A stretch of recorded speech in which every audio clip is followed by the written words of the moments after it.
Assalamualaikum warahmatullahi wabarakatuh. Alhamdulillahirrabbilalamin. Puji syukur marilah kita panjatkan kehadirat Allah Subhanahu wa taala yang telah memberikan rahmat, taufik dan hidayahnya kepada kita semua. Kemudian sholawat serta salam semoga senantiasa tercurah kepada junjungan kita Nabi Muhammad SAW beserta keluarga, sahabat dan para pengikutnya hingga akhir zaman.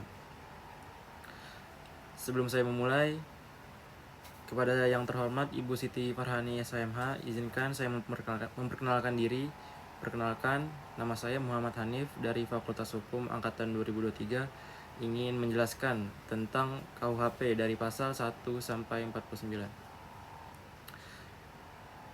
Pasal 1 menjelaskan definisi istilah penting dalam KUHP, yaitu ada penyidikan, penyelidikan, penangkapan, penahanan, penuntutan, hakim, pengadilan, tersangka, terdakwa, putusan, saksi, barang bukti, dan lain-lain.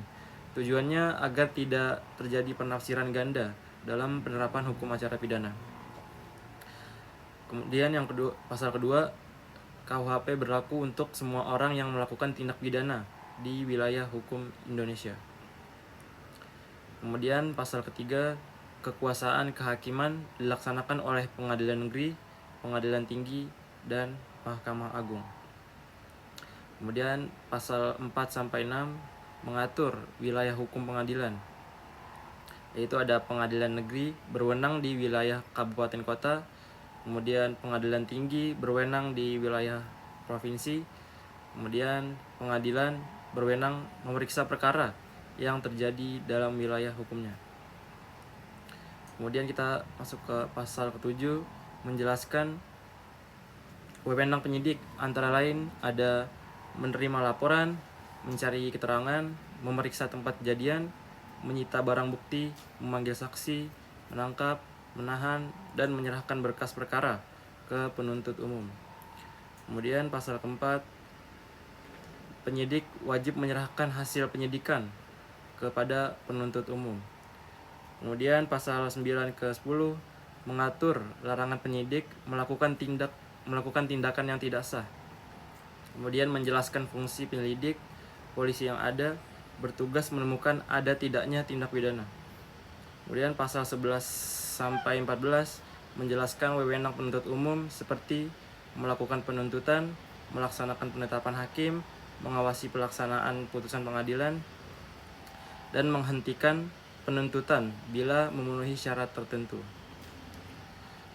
Kemudian pasal 15, pejabat polisi dan penuntut umum dapat meminta bantuan tenaga ahli dalam menjalankan tugas penyidikan. Kemudian pasal 16-18 mengatur tentang penangkapan, yaitu ada harus berdasarkan surat perintah, kemudian masa penangkapan maksimal 1x24 jam, kemudian orang yang ditangkap harus diberitahu alasannya dan haknya. Kemudian pasal 19-31 mengatur tentang penahanan, harus berdasarkan surat perintah penahanan. Kemudian masa penahanan ditentukan secara bertahap, yaitu ada penyidikan, penuntutan, dan pemeriksaan di pengadilan. Kemudian dapat diperpanjang oleh pejabat berwenang. Ada hak untuk mengajukan penangguhan penahanan. Kemudian penahanan dilakukan di rumah tahanan negara, yaitu rutan, atau tempat lain yang ditentukan oleh undang-undang. Kemudian pasal 32-36 mengatur tentang penggeledahan dan penyitaan.